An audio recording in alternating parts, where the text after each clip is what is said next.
पुत्र को विद्या से नहीं जोड़ा। और यहाँ पर भगवान ने उपदेश दिया है, नीतिर भूमि भुजाम नतिर गुणवता रीरंगना नामदती। नीतिर भूमि भुजाम, भूमि भुज जो राजा लोग हैं, राजनीति के लोग हैं, उनका नीति का अवलंबन होना चाहिए। नाना श्री ये जो भी बातें हुई हैं वो सब आपने नीति को नहीं अपनाया, इसके हो गई। तो नाना जी को लेके आए हैं, भगवान ने अपने हाथ से अपने नाना जी को राज तिलक किया है। अब जेल खाने में बंद है भगवान के पिताजी वसुदेव जी और माताजी देवकी। आज उनको जेल खाने से मुक्त करवाया है, हाथों की हथकड़ियां पैरों की बेड़ियां खुलवाई हैं और मैया देवकी भगवान को फटी फटी आंखों से देख रही हैं। भगवान ने कहा, मैया आप ऐसे क्या देख रही हो? 56 दिन का ही हुआ है, लेकिन ऐसा लग रहा है जैसे कोई 16 साल का हो। यशोदा को धैर्य नहीं है। अब लेकर के जैसे जेल खाने से बाहर आए और सामने मिल गए बाबा नंद। नंद महाराज ने कहा, कन्हैया तुम्हारी माँ ने कहा था कि आप शीघ्र लौट के आना, जिस काम से तुम आए हो तो काम हो गया है। तो प्रत्युत्तर करने की हर किसी की हिम्मत नहीं होती थी। भगवान के सामने हर कोई बोल नहीं पाता था। तो कहा, जैसी कृष्ण तेरी इच्छा, कोई बात नहीं है। तो भगवान को यहाँ छोड़ करके महाराज बाबा नंद हैं, वो अपने सभी नगरवासियों के साथ में लौटते हैं वृंदावन की ओर। नगरवासी सोच रहे थे, यशोदा मैया सोच रही थी कि बाबा कृष्ण बलराम को साथ में लेकर आएंगे, लेकिन बाबा नंद के उदास चेहरे को देख करके यशोदा समझ गई और बोल पड़ती है, महाराज आपके चेहरे को देख लग रहा है कि आप कृष्ण बलराम को लेकर नहीं आए हैं। नंद महाराज ने कहा, यशोदा क्या बताऊं, मेरी एक नहीं सुनेगी। यशोदा मैया इतने कटु वाक्य कहती हैं। देखो भाई, पत्नी को, अपने पति को कभी भी किसी अवस्था में भी कटु वाक्य नहीं कहना चाहिए, लेकिन संतान के लिए वो अपने पति से भी लड़ जाती है। पता नहीं कितनी कितनी बातें कह देती हैं। तो यशोदा मैया बोल पड़ी,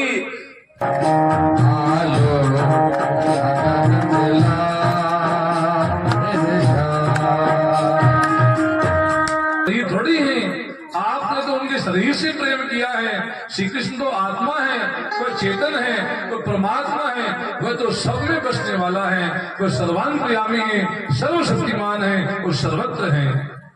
गोपियां उद्धव जी से बोल पड़े, उद्धव जी जाको राज दोष कब व्यापे दही खवावत ताही।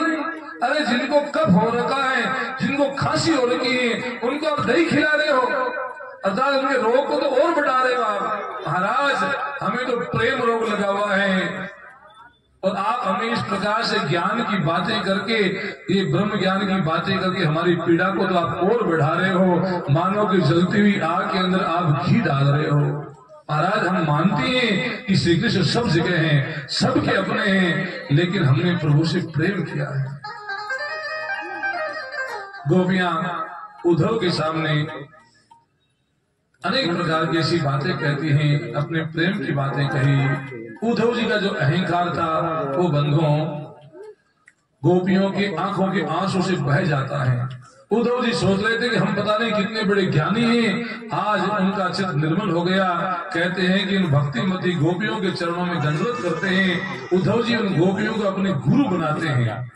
भगवान के चरणों में दंडवत किया। भगवान ने कहा, उद्धव ये क्या कर रहे हो, इस प्रकार से क्यों झुक रहे हो? बोले, कन्हैया जितना प्रेम उन गोपियों का आपके प्रति है, उसका एक रति प्रेम हमें प्रदान करो। उद्धव ने कितना प्रेम मांगा है कि गोपियों का जितना प्रेम आपके प्रति है, उसका एक रति प्रदान करो, क्योंकि गोपियों का प्रेम तो समुद्र के समान है।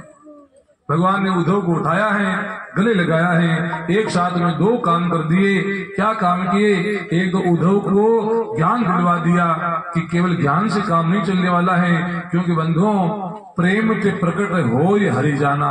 भगवान तो प्रेम से प्रकट हो सकते हैं, केवल ज्ञान से काम नहीं चलने वाला है। उन गोपियों को संदेश भी दिलवाया है, उद्धव का अहंकार भी दूर किया है। अब इधर कंस की दोनों पत्नियां अस्थि प्राप्ति पहुंचते जरासंध के पास में। उनका पिताजी मगध देश का राजा, आज का बिहार प्रांत प्राचीन काल में मगध के नाम से प्रसिद्ध था, अपने पिताजी को भड़का दिया है। जरासंध सेना को लेके आता है, भयंकर युद्ध हुआ, हार जाता है। इस प्रकार 17 बार जरासंध हारता है। 18वें बार काल यवन नाम के एक यवन को अपना सेनापति बनाता है। काल यवन ने कहा कि हे जरासंध महाराज, भगवान श्री कृष्ण ब्राह्मणों के भक्त हैं, और एक काम करो, सैकड़ों ब्राह्मणों को जेल खानों में डाल दो, उनसे कह दो कि हमारी विजय होनी चाहिए। यदि मैं जीत जाऊंगा तो इतना संपत्ति, इतना धन दूंगा, किसी सामने हाथ नहीं फैलाना पड़ेगा, और हार गए तो सबको मौत की घाट उतार दूंगा। अब पुनः उन्होंने घेर लिया नगर को। बलदाव भैया भगवान श्री कृष्ण आज युद्ध के लिए जाते हैं। भगवान के क्षेत्र में युद्ध की भावना नहीं है। बलदाव भैया ने कहा, कन्हैया क्या बात है, हर रोज तो तुम्हारी भ्रकुटी फटका करते युद्ध के लिए, और आज तुम उदास कैसे हो। भगवान ने कुछ नहीं कहा, युद्ध भूमि के अंदर आ गए। भगवान युद्ध भूमि में आकर के भी उनको युद्ध के लिए ऐसा युद्ध की तरह जोश नहीं, उदास हो रखे हैं। बलदाव भैया भगवान के पास में आए और कहा, कृष्ण क्या बात है, कोई तकलीफ है, कोई समस्या है, युद्ध भूमि में आकर के युद्ध के लिए तैयार नहीं हो, ये दुश्मन तो हमारे सामने खड़ा है। भगवान ने कहा, बलदाव भैया एक बार आंखें बंद कर देखो जरासंध की जेल में क्या हो रहा है। देखा तो जरासंध की जेल खाने में हजारों ब्राह्मण दोनों हाथ ऊपर किए हुए, कृष्णाय वासुदेवाय हरे परमात्मने प्रणतः क्लेशनाशाय गोविंदाय नमो नमः। हे कृष्ण, हे गोविंद, आपके सामने को प्रणत हो जाए, उनके सब क्लेशों को आप नष्ट करने वाले हैं। हे प्रभु, हम आपकी शरण में हैं। हे कन्हैया, यदि आप आज जीत जाओगे तो दुष्ट जरासंध में सबको मार डालेगा। हे कृष्ण, यदि आप हार गए तो हमारा जीवन बच जाएगा। भगवान, आज यदि अपने भक्तों के लिए हार भी गए तो हम आपकी कीर्ति इतना बखान करेंगे कि आपकी हार को भी जीत में तब्दील कर देंगे। बलदाव भैया का, कन्हैया अब क्या कर सकते हैं, अब तो युद्ध करने आ गए, पीठ दिखा के थोड़े भागेंगे। भगवान ने कहा, भैया मैं कुछ भी कर सकता हूँ, मैं अपने भक्तों के लिए कुछ भी करने में तैयार हूँ, आप चिंता मत करो। कोई लोग क्या कहेंगे, कोई जो कहेंगे सो कह देंगे, मेरे क्या फर्क पड़ने वाला है। काल यवन ने कहा कि आक्रमण युद्ध के लिए जैसे ही घोषणा होती है, भगवान श्री कृष्ण रथ से कूद करके दौड़ पड़ते हैं। काल यवन ने कहा, तो रण छोड़ है, युद्ध करने की हिम्मत नहीं है, केवल मुर्गे के हाथ में आया है, इसमें युद्ध करने की हिम्मत नहीं है, ये तो रण छोड़ है। भगवान का नाम पड़ा, रण छोड़ रहा है, बोले रण छोड़ रहा है भगवान की जय। राजा रण छोड़, राजा रण छोड़, राजा रण छोड़, राजा रण छोड़, बार करो दास मारो, राजा रण छोड़, बार करो दास मारो, राजा रण छोड़, राजा रण छोड़, राजा रण छोड़, राजा रण छोड़, राजा रण छोड़, बार करो दास मारो, राजा रण छोड़, बार करो दास मारो, राजा रण छोड़। रण छोड़ रहा है भगवान की जय हो। भगवान ऐसे दौड़ पड़ते हैं, गुफा में प्रवेश करते हैं, या मुचकुंद महाराज सोए हुए हैं। भगवान ने अपना दुपट्टा मुचकुंद को उठा दिया है और खुद एक कोने में जाके बैठ गए। काली उस गुफा में आता है, मुचकुंद की लात की मारता है, और वह सोचता है श्री कृष्ण छुपा हुआ है, उठ कहीं के चोर, युद्ध करने हिम्मत नहीं है, यहाँ के छुप गया है। मुचकुंद महाराज सैकड़ों सालों सोए हुए हैं, दुपट्टे को हटाया है, नजर पड़ी कालियवन के ऊपर, कालियवन चल के राख की ढेरी हो जाता है, और भगवान के दर्शन हुए मुचकुंद महाराज को। बोले, भगवान मैंने आपसे नींद मांगी। भगवान ने कहा कि महाराज आपने नींद नहीं मांगते तो इस दुष्ट को कौन मारता, मैं तो पीठ दिखा के भाग के आ गया था। भगवान गुफा से उनको आशीर्वाद देकर बाहर आए, जरासंध में आ गए, मारो इसको, मारो इसको। भगवान एक पहाड़ी के ऊपर चढ़ जाते हैं। जरासंध ने कहा, ये तो पीठ दिखा के भाग गया, कायर है, अब युद्ध थोड़ी करूंगा इसे, और वो नगर की ओर आ गया, उन ब्राह्मणों को जेल खानों से मुक्त कर देता है। और जरासंध में 1000 अवगुण थे, लेकिन उस दिन से वो ब्राह्मणों का भक्त बन जाता है। इसकी थोड़ी कथा कल बचेगी, वो आएगी जरासंध के बारे में। इधर भगवान उस पहाड़ी से सीधे ही पश्चिम के सागर में पहुंचते हैं। और वरुण देवता सामने खड़े होकर कहते भगवान आप क्या सेवा करें। भगवान ने कहा 2 बार पहले भी आपने कहा था, जब मैं पिताजी को लेने वरुण लोग गया था, जब मैं काले नाग को नाचने गया था, अब तो सेवा करनी पड़ेगी। बोले आदेश करो महाराज। बोले अब तो हम यहीं रहेंगे, हमारे नगर बनाइए। तो कहते हैं कि देवताओं के शिल्पी विश्वकर्मा जी का वहाँ आह्वान किया है वरुण देवता ने, और वहाँ पर भगवान के निवास के लिए बहुत ही सुंदर नगरी का निर्माण हुआ, जिस नगरी का नाम रखा द्वारिकापुरी।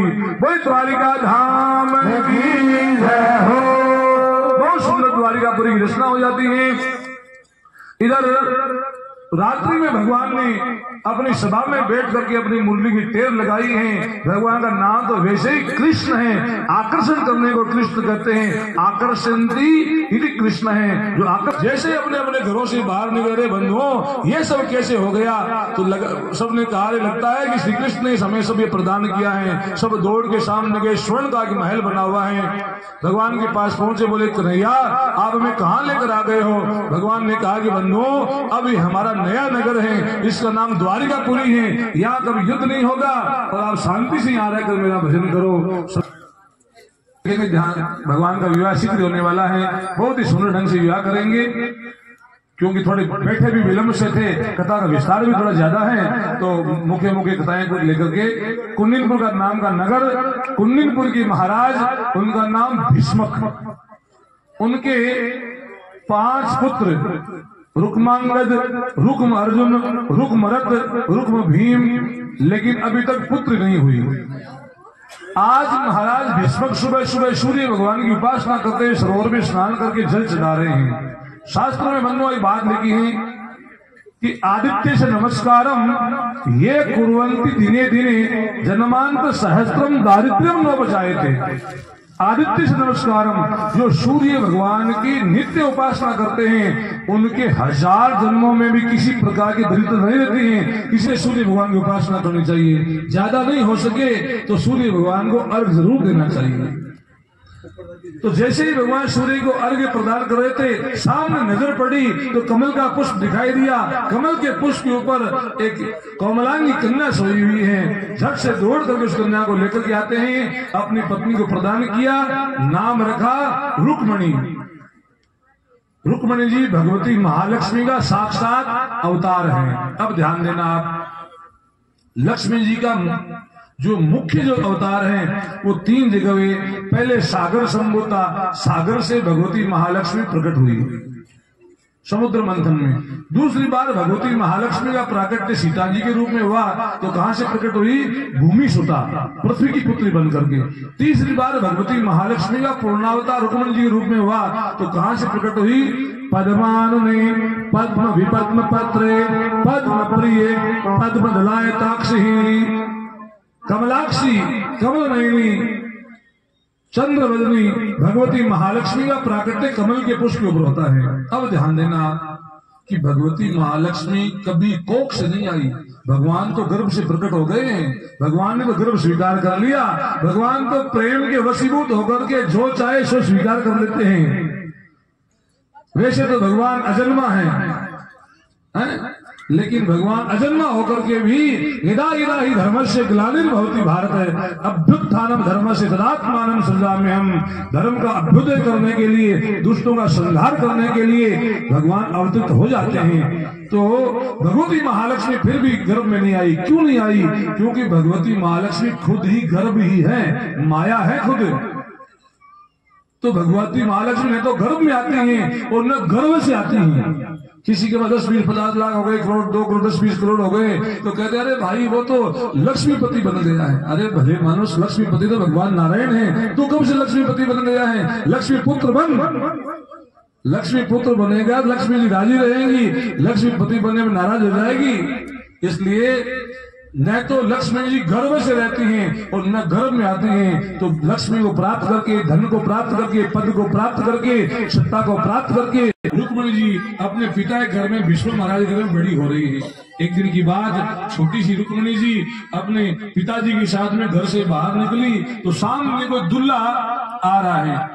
तो रुक्मणी जी ने कहा पिताजी ये कौन है? बोले दुल्हा है। अब छोटे बच्चे कभी कभी ऐसी बातें पूछते हैं ना, वो दुल्हा क्या होता है? बोले वर है। बोले वर क्या होता है? अब क्या क्या करो, क्या जवाब है? तो बोले बस बस बहुत हो गया, बारात आने की बात है।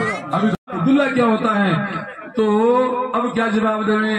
तो कहा कि तुम्हारे भला भला भुआजी है ना, उनके ये पतिदेव होने वाले हैं। तो रुक्मणी जी ने क्या पूछा? बोले पिताजी फिर मेरे पति कौन होंगे? सब शांति से एक बार बैठ जाओ। बोले फिर मेरे पति कौन होंगे? अब आप क्या जवाब दोगे? ऐसी परिस्थिति पैदा हो जाए तो कितनी मुश्किल होती है। बच्चे कभी कभी ऐसे प्रश्न कर लेते हैं कि बड़े से बड़े इंजीनियरिंग की हुए जवाब नहीं दे सकते। तो बोले रुक्मणी, तो भीष्म महाराज तो भगवान के भक्त हैं, तो उनके मुख से निकल पड़ा, अरे जिन श्री कृष्ण 6 दिन की अवस्था में पूतना का वध कर दिया, 12 महीने में शक्तासुर का वध कर दिया, जो श्री कृष्ण 11 दिन की 56 दिन की अवस्था में महाबली कंस का जिन्होंने वध किया है, वही तुम्हारे पति होंगे। शरणागत वत्सल, भक्त वत्सल, शरणागत परायण, वो श्री कृष्ण तुम्हारे पति होंगे। इस प्रकार से उन्होंने कहा।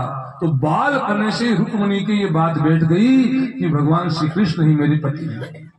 अब उनको पति मान करके भगवान का भजन पूजन यजन शुरू कर दिया उन्होंने। एक दिन की बात, रुक्मणी का बड़ा भाई जिसका नाम रुक्मी ने विचार किया कि मेरी बहन विवाह योग्य हो गई है, क्यों न इसकी अब सगाई कर दी जाए। तो उसका एक मित्र है चेदीराज शिशुपाल, तो उसने शिशुपाल के पास पत्र भेजा कि महाराज यदि आपकी सहमति हो जाए तो मेरी बहन विवाह योग्य हो गई है, आपके साथ मेरी बहन की सगाई कर दी जाए, आप सहमति पत्र भेजे। ये बात रुक्मणी जी को मालूम हो गई। रुक्मणी जी अपनी भाभी के पास में गई, बोले भाभी जी, पिताजी ने बालपने से ही मेरी बात तो द्वारकाधीश साथ चला रखी है, मेरी सगाई की बात तो द्वारकाधीश साथ चला रखी है, मेरे भाई को समझाओ। शिशुपाल तो बड़ा दुष्ट है और मैंने तो भगवान को चाहा, द्वारकाधीश को चाहा है। बोले बहन क्या बताऊं, आपका भाई आपके पिताजी की भी बात को नहीं मानता है, मेरी बात को तो वहां पर कोई महत्व नहीं है। वो तो रास्ता बताओ। वो रास्ता एक ही है, रुक्मणी जी मैंने सुना है द्वारकाधीश श्री कृष्ण शरणागत पालक हैं, शरण में आए हुए का त्याग नहीं करते हैं, आप कोई पत्र लिखकर भेजिए। तो उन्होंने बड़ा पत्र लिखा है, अपने ब्राह्मण देवता को बुलाया है, उनके साथ में वो पत्र है, वो द्वारिका भेजा है। शाम के समय ब्राह्मण देवता पहुंचे, शाम का प्रसाद हो गया। जब भी नगर में कोई संत महात्मा ब्राह्मण देवता आते तो भगवान स्वयं जाकर के रात में उनके चरणों की सेवा करते और उनसे ज्ञान ग्रहण किया करते, उनसे चर्चा मशवरा किया करते। तो भगवान ने कहा कि महाराज कहाँ से पधारना? बोले कुंडलीपुर से आए हैं। तो महाराज आदेश करो कैसे पधारना, कोई विशेष कार्य? तो बोले द्वारकाधीश हमारे यहाँ के महाराज भीष्म महाराज हैं, उनकी बेटी रुक्मणी का स्वयंवर है और ये पत्र भेजा है। भगवान तो घट घट की जानने वाले हैं, भगवान से कोई बात छुपी हुई थोड़ी है, लेकिन उनके मुख से सुनना चाहते हैं। वो पत्र भगवान के हाथ में दिया है, बड़ा ही पत्र सुंदर लिखा हुआ है। आइए हम भी वो पत्र भगवान के चरणों में, हम सब जीव, हम सभी जीवात्मा ऐसा मानो अब सब रुक्मणी बन जाओ और अपना पत्र भगवान के चरणों में अर्पित करो। हो शरण तेरी संसार के रचैया, हो शरण तेरी संसार के रचैया, कश्ती मेरी लगा दो, कश्ती मेरी लगा दो, उस पार लोक नैया में हो शरण में तेरी।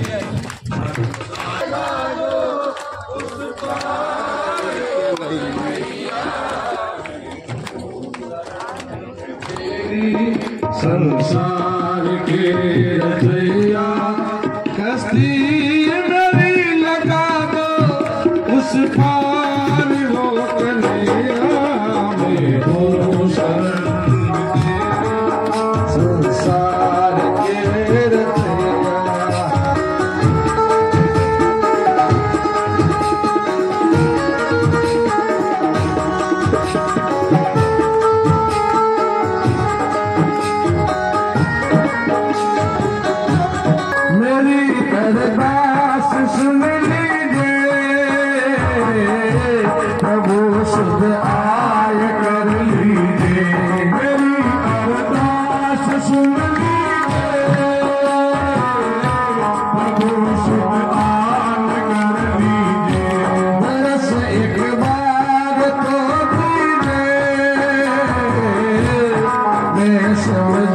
श्यामरी दे रस एक बार को दीजे समझूंगी श्यामरी दे भगवान भाग लीजे भगवान भाग लीजे मझधार में नैया संसार के नैया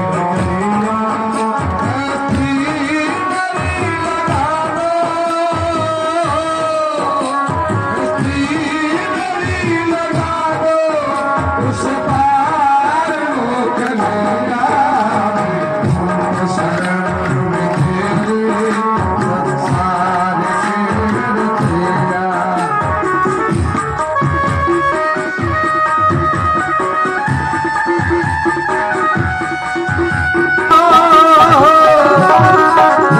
नैया करी लगा दो उस पार हो कन्हैया शरण तेरी संसार के रचैया शरण तेरी संसार के रचैया। बोले भक्त वत्सल भगवान हे संसार के रचैया मेरी कश्ती मझधार में है इसको पार लगा दो। प्रभु मैंने मेरे पिताजी के कहने के कारण बाल बने से ही आपको पति मान करके आपकी पूजा की है। प्रभु मेरा भाई मेरी सगाई शिशुपाल के साथ में कर रहा है। शिशुपाल बड़ा दुष्ट है, बड़ा अत्याचारी है, बड़ा अन्यायी है और मेरे पिता की बात सुनता नहीं है। हे भगवान मैं तो आपकी शरण में हूँ, मैं चाहती हूँ कि मैं आपकी दासी बनूं। भगवान आप और मेरे मिलन का एक ही समय है। मैं हमारे कुल की रीति है मैं जगदम्बा का गौरी का पूजन करने के लिए नगर के बाहर मंदिर में आऊंगी। प्रभु आप वहां पधार जाना। और रुक्मणी जी ने पूरी बात लिख रखी है। भगवान आओ तो अकेले मत आना, सेना को साथ में लेकर के आना, क्योंकि मेरा भाई रुक्मी शिशुपाल का मित्र जरासंध जो आपकी परम शत्रु हैं, इन सब की सेना यहाँ पर मेरी चौकसी में रहेगी। भगवान आप व्यवस्था से पधारना। ऐसा सुंदर पत्र लिखा हुआ। रात का समय बीता, सुबह हुई। भगवान ने दारुक नाम के सारथी को आदेश दिया है रथ को सजाने के लिए। रथ को सजा दिया गया है। भगवान बैठ के रथ पर ब्राह्मण देवता को बिठा लिया है और राजमहल से जैसे ही प्रस्थान करने लगे तो बलदाऊ भैया सामने मिल गए। बलदाऊ भैया ने कहा कन्हैया कहाँ जा रहे हो? अब ये थोड़ी कह के ब्याह करने जा रहा हूँ। आजकल तो भाई बड़े भाई का सत्कारिता नहीं करते हैं, लेकिन प्राचीन काल में तो बड़े भाई को पिता के समान आदर दिया जाता था। तो भगवान श्री कृष्ण कुछ बोल नहीं पाए थे। ब्राह्मण देवता पास बैठे थे पंडित जी के समान। उन्होंने सोचा कि मेरा क्या काम है, यहाँ तो मेरे को बोलना चाहिए भाई, यहाँ तो मैं बोलूं। तो बोले बलराम जी आपको पता नहीं है? बोले काहे का महाराज? बोले मैं द्वारिकाधीश को लेने आया हूँ कुंडलपुर में। महाराज भीष्म की पुत्री स्वयंवर है। ओहो महाराज ये तो मुझे पता है, लेकिन वहां पर तो मुझे गुप्तरों से सूचना प्राप्त हुई है। वहां शिशुपाल की सेना, वहां हमारा शत्रु जरासंध है, उसकी सेना भी वनों की ओर से गई है। हमें सूचना ऐसी मिली है। भगवान ने कहा भैया कोई डर की बात नहीं, मैं जा रहा हूँ। बोले आप चलो, पीछे से मैं आ रहा हूँ। शत्रुघ्न सेना के साथ में बलराम जी उनके पीछे पीछे चलते हैं। भगवान आगे पहुंचते हैं। एक वनों के अंदर डेरे डाल दिए। एक रुक्मणी जी स्वर्ण की थाली लेकर के अपने सखी सहेलियों के साथ में भगवती जगदम्बा पराम्बा के मंदिर में आती है पूजा करने के लिए। बड़े प्रेम के साथ भगवती का पूजन करती है। आइए कुछ पंक्तियों से हम भी जगदम्बा को याद करते हैं। मैं तो तारा दर्शन तेरे बारी, दर्शन तेरे बारी, तारा दर्शन तेरे बारी, हरि जगदम्बे जग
जगदम्बे मात की जय हो।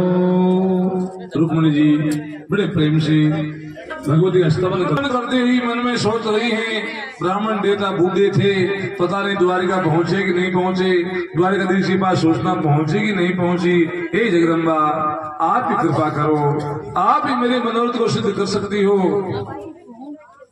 इतने में ही भगवान द्वारिकाधीश उस मंदिर के अंदर प्रवेश करते हैं, रुक्मिणी जी का हाथ पकड़ते हैं और लेकर के वहां से प्रस्थान करते हैं।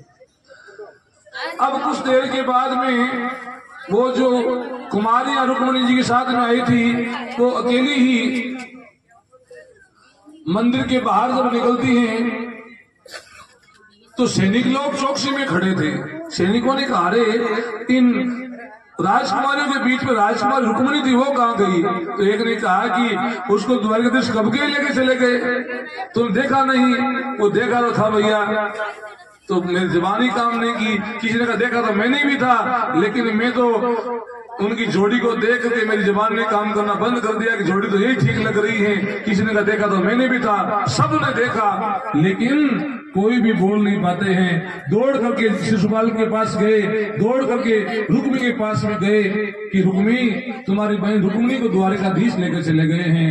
अब तो कहते हैं कि बलदाऊ भैया की सेना और जरासंध तो ये मौका देगा तो बोले हम इनके साथ युद्ध थोड़ी करेंगे, ये तो कायर हैं, ट्वीट दिखा के भागे हुए हैं। जरासंध नाराज होकर वहां चल देता है। शिशुपाल और रुक्मिणी की सेना का बलदाऊ भैया के साथ भयंकर युद्ध होता है। उस युद्ध के अंदर बलदाऊ भैया विजयी हुए, रुक्मिणी हार जाते हैं। भीष्मक महाराज रुक्मिणी के अपने पुत्र के पास पहुंचते हैं और कहा, बेटा मैंने तेरे को पहले भी बहुत समझाया था, तूने मेरी बात मानी नहीं। रुक्मिणी ने बाल पड़ने से ही मेरे आदेश से उनको भेज दिया है और बड़े बड़े लोग बैठकर विवाह का दिन तय करते हैं। अब तो भाई कुंडलपुर भी दुल्हन की तरह सज रहा है और द्वारिका बड़ी सुंदर सज रही है। अब जो तिथि कोई निश्चित हो जाए तो जल्दी नजदीक आ जाती है। सजाए जा रहा है, आइए पहले हम भगवान का श्रृंगार करते हैं। गुण श्रृंगारो कियो श्रृंगार,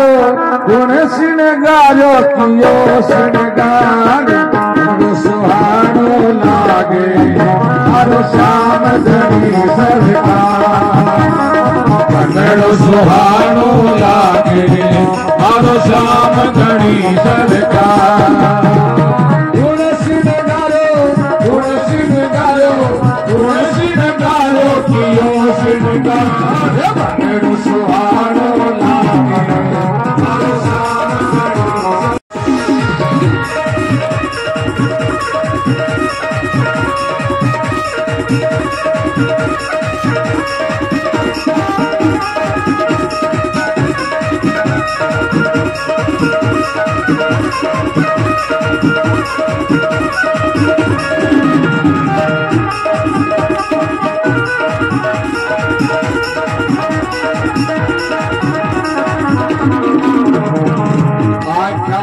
काजलियो सोवे, आज्ञा में काजलियो सोवे। कन्नड़ो मन ही मन मुस्कावे, कन्नड़ो मन ही मन मुस्कावे।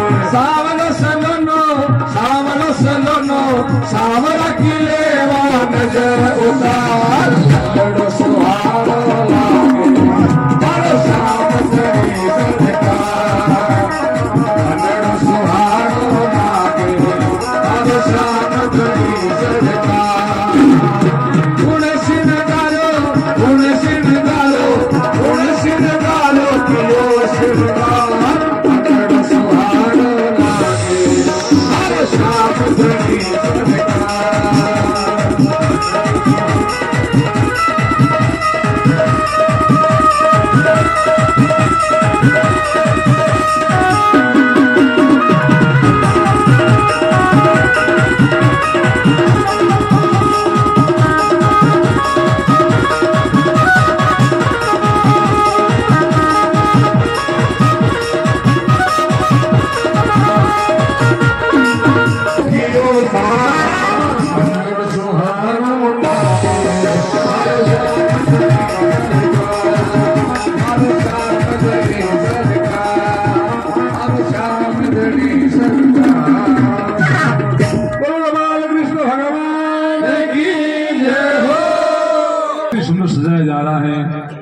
इधर भगवान की बारात चित्रंगिनी सेना के साथ में बड़े सुंदर दिव्याति दिव्य विमानों के द्वारा आज सज करके कुंडनपुर की ओर प्रस्थान करती है।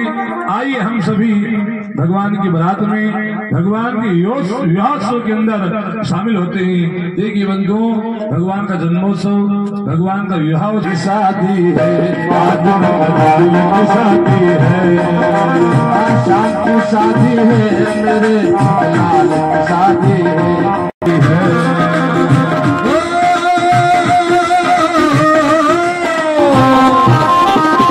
घोड़े कर चले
तो माताएं बहनें तालिकाओं पर छप जाती हैं और बड़े प्रेम से सारे नेकचार के कार्य हो रहे हैं और माताएं गा रही हैं।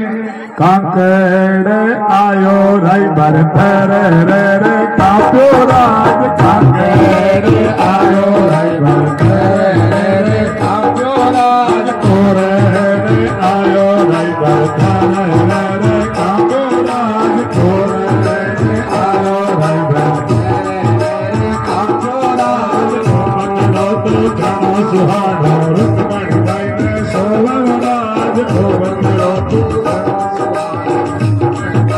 सोवनराज सुगड़ सलो नो सखी सामल मंगलो आयो राज सुगड़ सलो सामल मंगलो आयो राज धनये मारी देवकी समधन श्याम वरण सुत जायो राज धनये मारी देवकी समधन श्याम वरण सुत जायो राज तोरे आयो रे भोतारा रे काको राज तोरे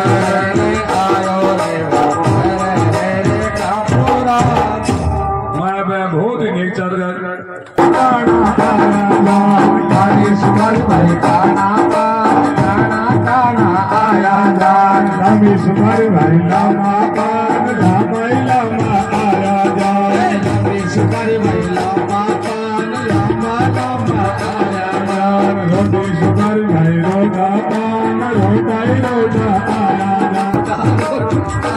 जान अगर माता बीच में जोड़ देवे गोर यज्ञ गोर माता को लगी मारी गोर यज्ञ गोर माता को लगी मारी भाई रूपी घर भोजन वाली भाई रूपी घर भोजन वाली मुझो ये पुजारो भाइयों के धन मांगो मुझो ये पुजारो भाइयों के धन मांगो मंगाए में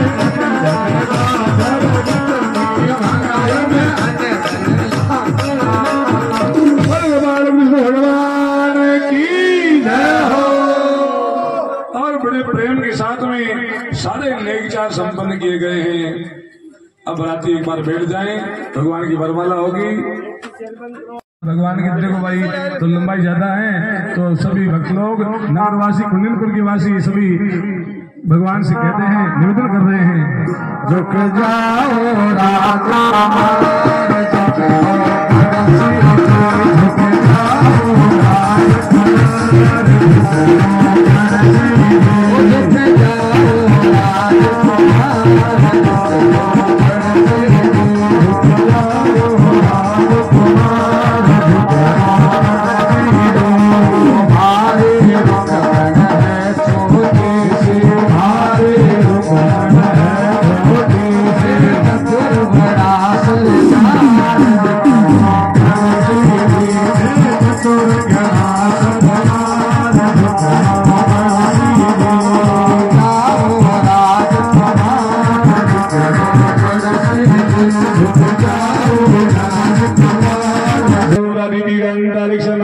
माता सपिता सपुत्र विश्वे देवा अदिति पंच जना अदितिम द्यौः शांतिरंतरिक्षं शांति पृथिवी शांतिराप शांतिरोगदयः शांति वनस्पतयः शांतिर्विश्वे देवाः शांतिर्ब्रह्म शांतिः सर्वगुण शांतिः शांतिरेव शांतिः सामा शांतिरेधि सुशांतिर्भवतु सर्वार्थ शांतिर्भवतु सत्यः सन्तु यजमानस्य कामः।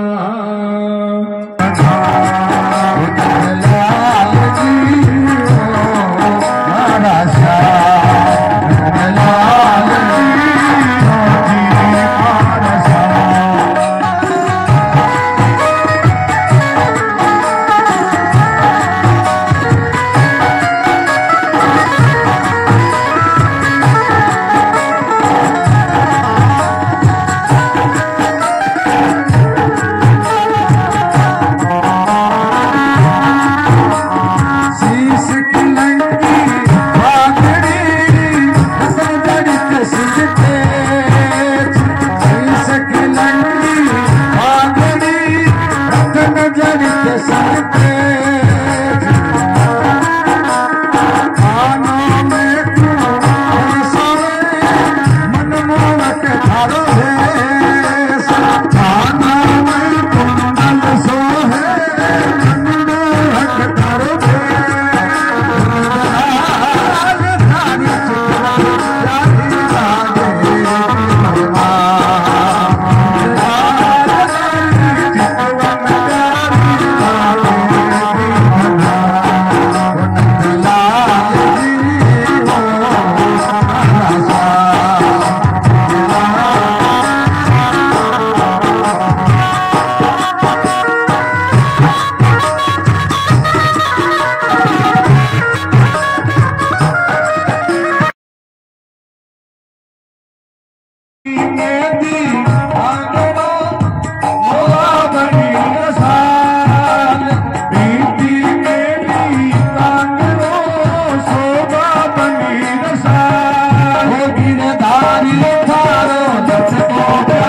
बधाइयाँ, बधाई हो, बधाई हो, बधाई हो।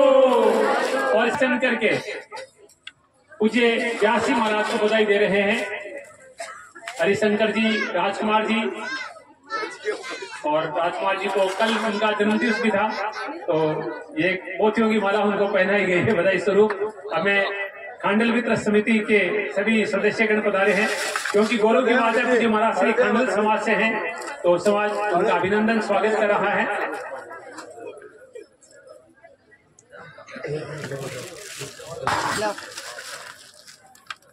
और ये विवाह की बधाई थाली भरकर बहुत बहुत बधाई। पूज्य महाराज श्री बहुत सुंदर कथामृत का पान हमें करवा रहे हैं, बधाई के पात्र हैं।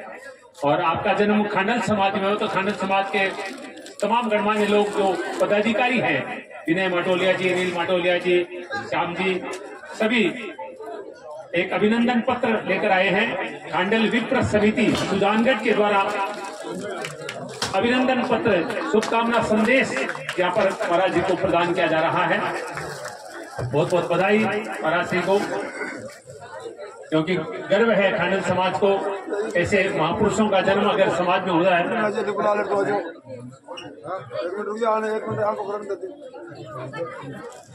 अभी विप्र समाज का एक सुंदर कार्यक्रम, ये देखिए विप्र प्रसाद बांटने की व्यवस्था कर दे, गेट पर प्रसाद की व्यवस्था कर दे, प्रसाद वितरण की व्यवस्था कर दे। बहुत आनंद का विषय है। देखिए भगवान के विवाह की बधाइयाँ जिनको मिलती है फिर भंडार भर जाते हैं, क्योंकि भगवान के विवाह का उत्सव है ये। और मैं जो